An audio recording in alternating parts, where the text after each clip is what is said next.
Olá, uma vez mais aqui estamos com o programa Mediunidade Hoje. O nosso carinho, a nossa gratidão a você pelo prestígio, ao nosso programa e, de resto, a toda a rede de programas da TV Mundo Maior. No início de nosso programa de hoje, nós queremos prestar a nossa homenagem a todos aqueles que estão desencarnando, vítimas do coronavírus, destacando principalmente os nossos confrades, as nossas confreiras. Alguns deles faziam parte da TV Mundo Maior, da Rádio Boa Nova, participando de suas programações. O nosso carinho a todas as nossas vibrações de paz no mundo espiritual, onde certamente continuarão trabalhando. Vamos dar sequência falando aqui sobre a vida de Chico Xavier. Porque a vida de Chico Xavier nos ensina muito. Às vezes, com uma atitude, com uma palavra, com uma história, ele conseguia nos transmitir mais do que existe, por exemplo, num livro, numa obra. E nós estamos no Espiritismo, afinal de contas, para aprender a viver. Nós estamos na doutrina espírita para vivermos de acordo com as leis divinas. Aqui neste livro do Oswaldo Godoy Bueno, Nossos Momentos com Chico Xavier, ele descreve uma visita que Chico certa vez fez a uma penitenciária. O Chico costumava visitar as cadeias públicas aqui em Uberaba uma vez por ano. Pela época do Dia das Mães, ele visitava a cadeia pública, ele visitava a penitenciária, visitou o Carandiru, em São Paulo, os presos. E aqui o Oswaldo nos descreve essa visita com as lições, algumas das lições que Chico transmitia, não aos reeducandos, aos presos, porque Chico nunca ia lá para pregar moral, absolutamente. Não, ele falava com os amigos, às vezes em conversa com aqueles que o acompanhavam em tais visitas. Diz aqui o Oswaldo que há alguns anos, na época do Natal, ele fala aqui, acompanhamos Chico em visitas à penitenciária de São Paulo. Ao nos aproximarmos do conjunto de edifícios daquele presídio, Chico, emocionado, deixou algumas lágrimas verterem de seus olhos. Ele começou a chorar, não é? Vendo aquele complexo lá, aqueles prédios do Carandiru. Hoje parece que não existe mais, aqueles prédios foram derrubados, não é? Certa amiga, estando conosco, perguntou a ele, Chico, você se sente bem em vir à penitenciária?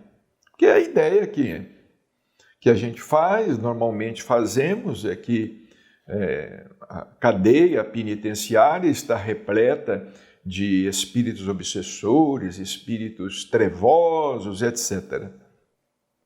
E essa amiga disse assim, eu estou percebendo que você está chorando.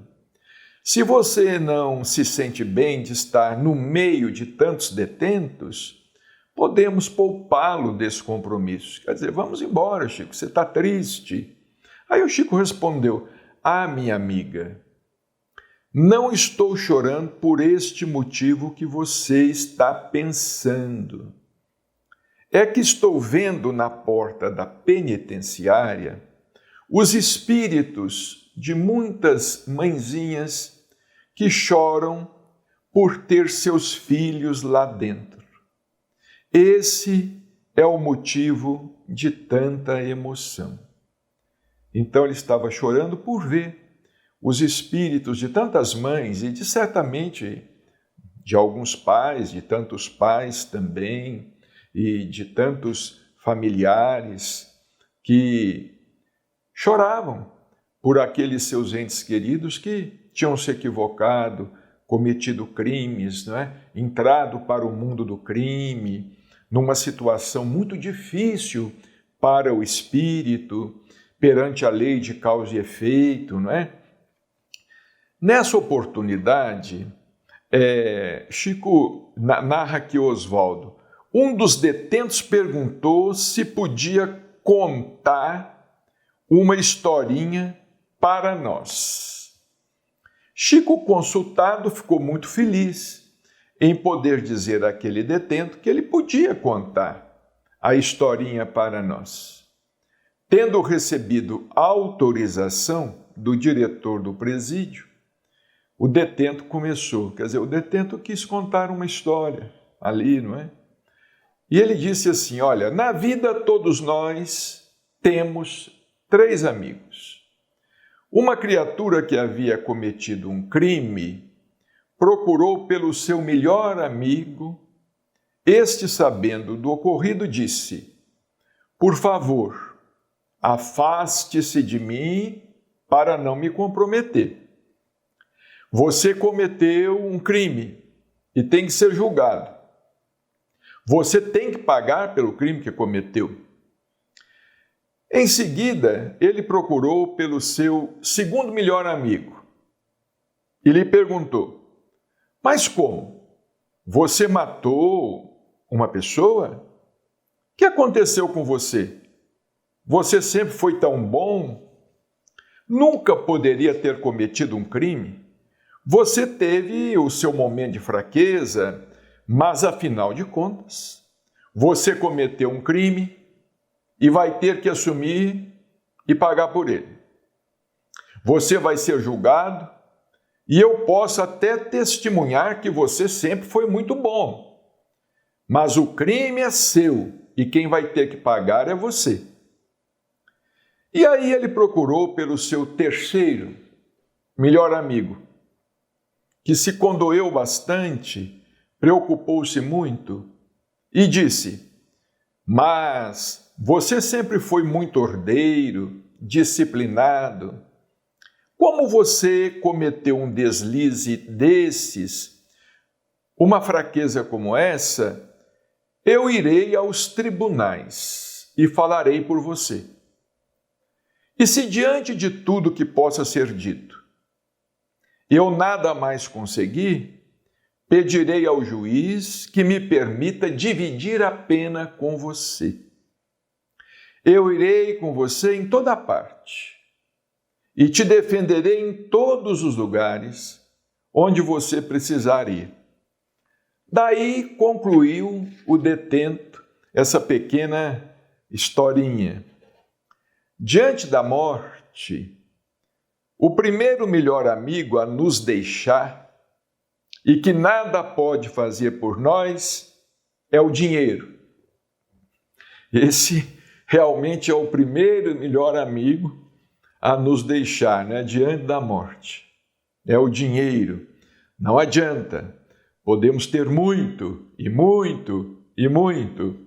Não adianta. Ele nos deixa. Ele nada poderá falar em nosso favor no mundo espiritual. O segundo melhor amigo a nos deixar, prosseguiu o detento, são os nossos familiares, que choram muito, que lastimam muito, que sempre elogiavam por termos sido bom e nos colocam na sepultura. Voltando para casa, depois de um certo tempo, esquecem até de orar por nós. Mas o terceiro melhor amigo, não. Ele ultrapassa a barreira da morte, vai conosco ao mundo espiritual, nos defende, fala das nossas tarefas e de tudo o que fizemos. Esse terceiro melhor amigo chama-se amor, chama-se caridade, aclara o bem que fizemos aqui na terra. Esse sim, ultrapassa conosco a barreira da morte e no mundo espiritual continua nos defendendo e falando por nós sobre os verdadeiros valores que levaremos conosco para a verdadeira vida. Então vejamos como essas visitas que Chico efetuava eram muito frutíferas. De repente, um dos presos pede para contar uma historinha. O diretor concede permissão e ele conta uma história, não é? Dos 3 melhores amigos, né?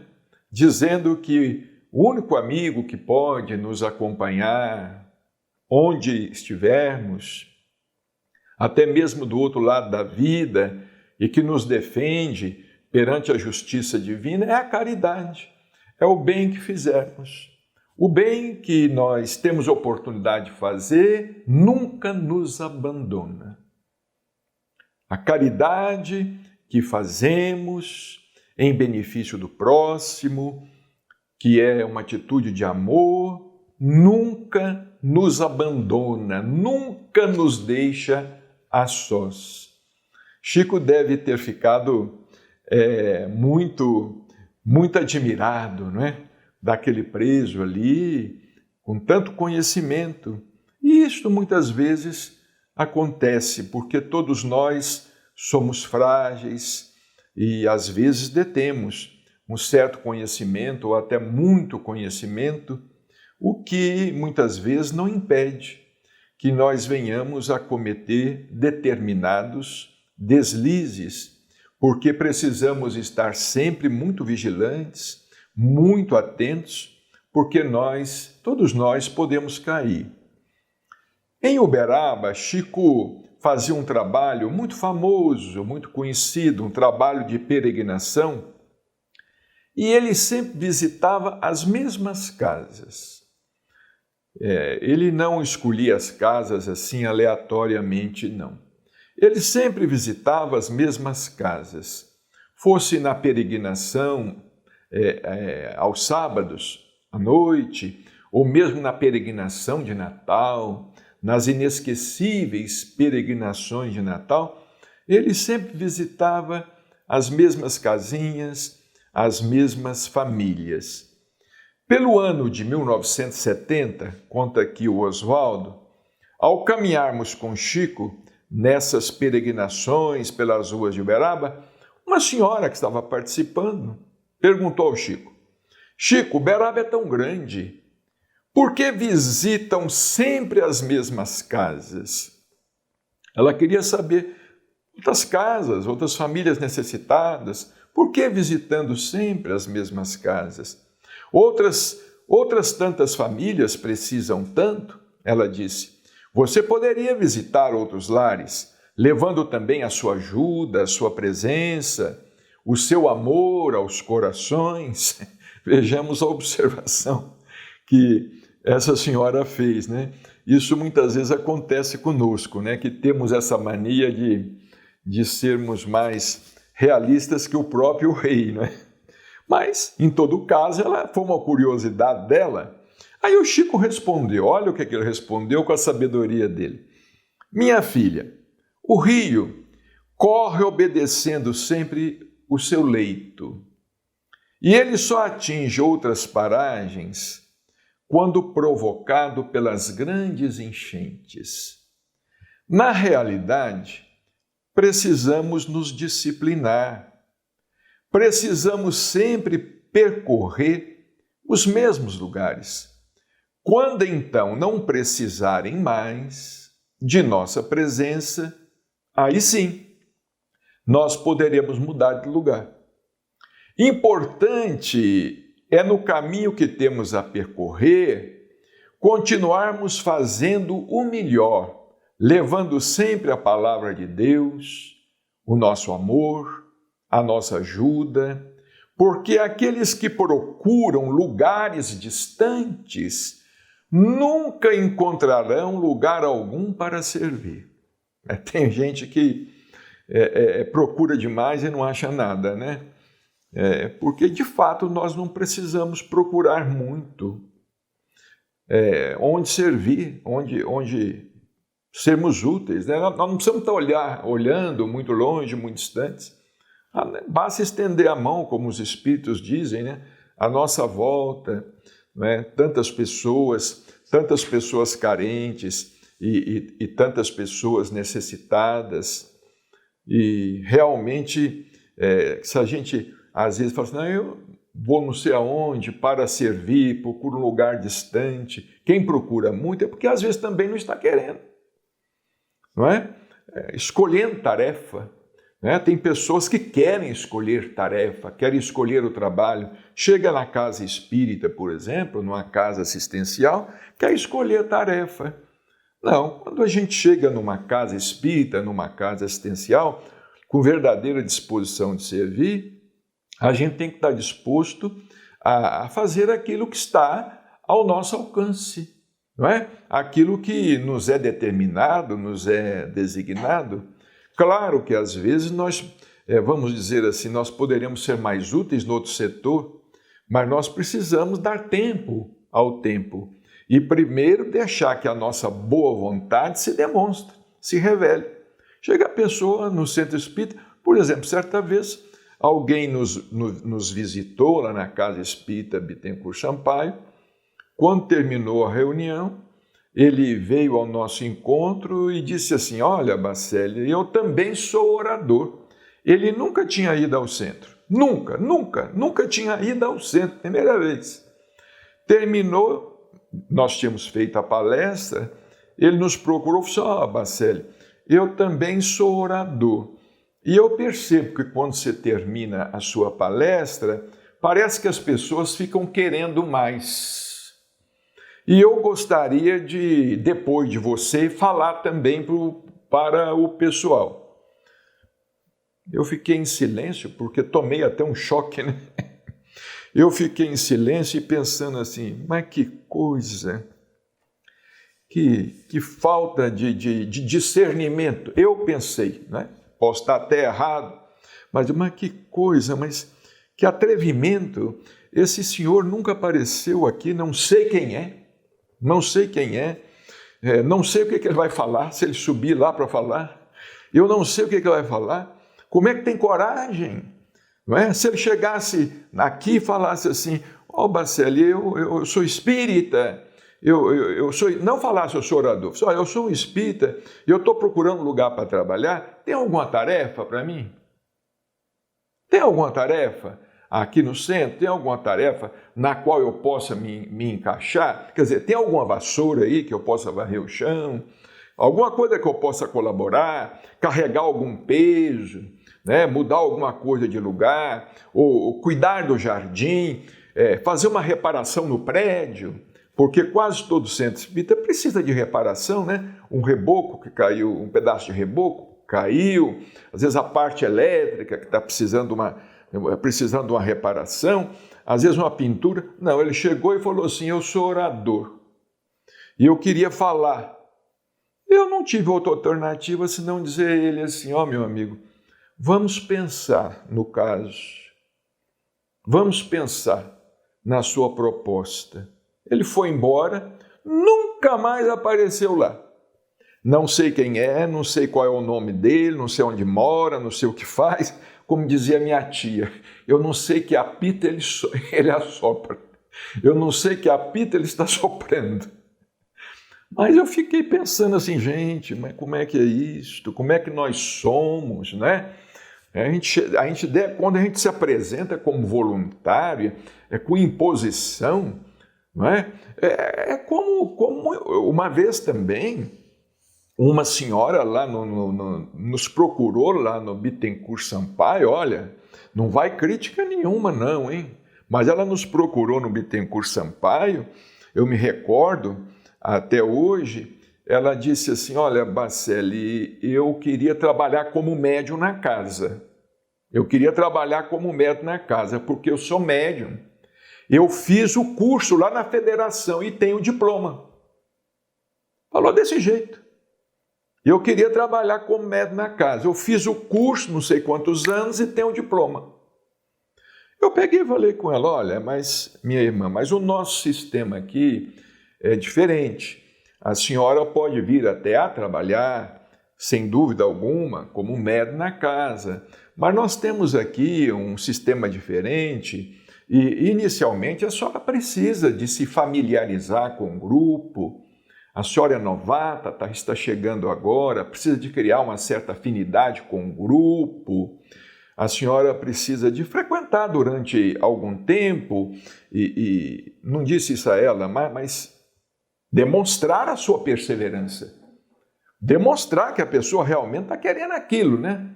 Foi outra que também desapareceu.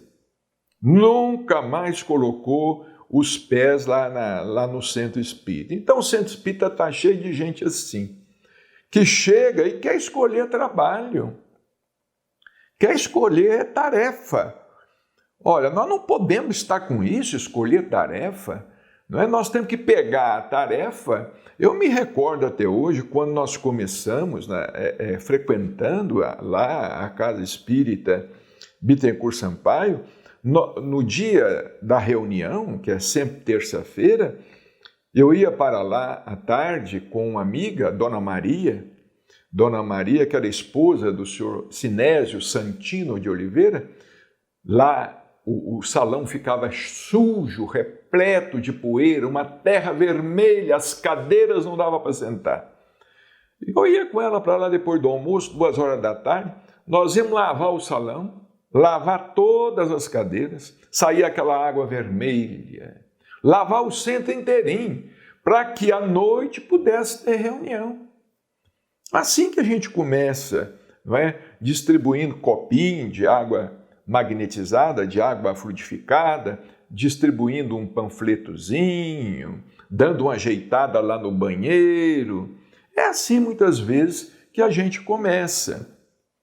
Ainda dando sequência, tem uma história aqui muito interessante, que aconteceu com Chico e um jovem lá de Ribeirão Preto.